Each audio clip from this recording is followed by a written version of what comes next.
When you look at a pro caliber swing, there is a tremendous amount of speed generated by the arms. We're going to go through how that works and how you can apply it to your swing in this video. Now here's an interesting exercise in terms of what type of speed you can generate when you properly rotate the arms in the swing. So we've shown how you don't load your arms this way, it's lift and then come down. So from a down the line perspective, there'd be lift here and come through, right? So the firing kind of looks like this. So this is going to be a very left swing. I'm not going to rotate my body at all. All right, so here's my arms, okay, round, kind of an arm-only swing there. And we've got 75 miles an hour of club head speed.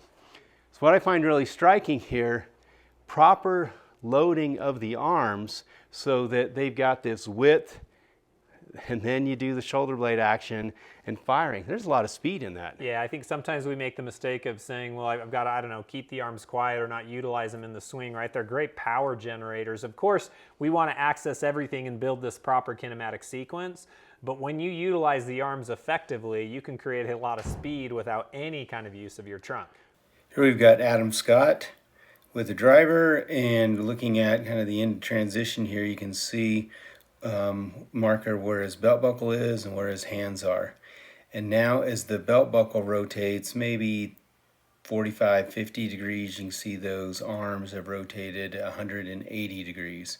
So there's just a massive amount of speed that happens with the stretch of the lead arm, the release of the right shoulder blade, that the rotation of those arms through there. Of course, they're riding on a very stable platform with the legs and hips, but that arm rotation is a lot of speed in the swing.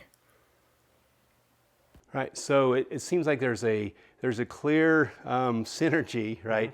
I maintain good posture with my core muscles and my hips and knees and where my spine is, and then it lets my arms get loaded. So at the end of transition, you really feel a big stretch here because I've protracted here, I've got this internally rotated here.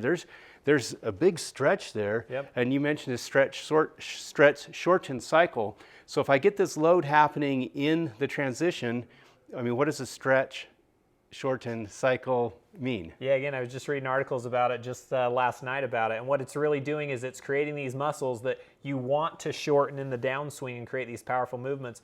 But if you create a little bit of a stretching of it, you're going to be able to actually generate a lot more force and velocity concentrically. The example that I think a lot of people can understand is as a basic jump. When I do this and then jump up, I can jump a lot higher than if I just go here and try and jump up. That's a great example of I'm going to stretch those muscles and then shorten them. If we can do that same thing in our arms and shoulders and scapulas, we can create a lot of power like we would on that type of jump. And that stretch is happening primarily in transition. If I can convince my brain to say, let it happen in transition, and not like, okay, stretch it right here, but then I've got the rest of the turn. Now my arms are going to be firing like over the top, and I've lost my range of motion, right? Yep, it's all about that right timing of when this should occur. So the secret is do it as the weight shift is happening. That's when I get the fullest stretch.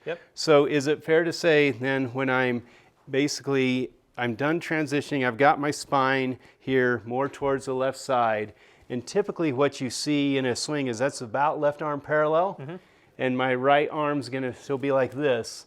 That feels like that is ready to fire. Yeah, exactly. Right there. Okay. And what's nice is then you've actually started already creating some of that rotation at the pelvis.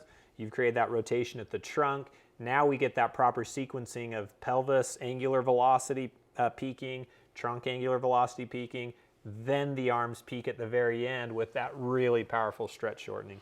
And this is a really important key. I'm not firing, my arms aren't at their maximum stretch at the top. No. They get maximum stretch there. Exactly. Right. That's the secret when you see in pretty much every great tour swing. We've got a great program where you can submit your swings to some of our coaches. We'll help walk you through the process for the key things you need to be aware of, give you drills and feedback to helping your swing. Just go to the link in the description below or click on the iCard here and you'll get a 7-day free trial.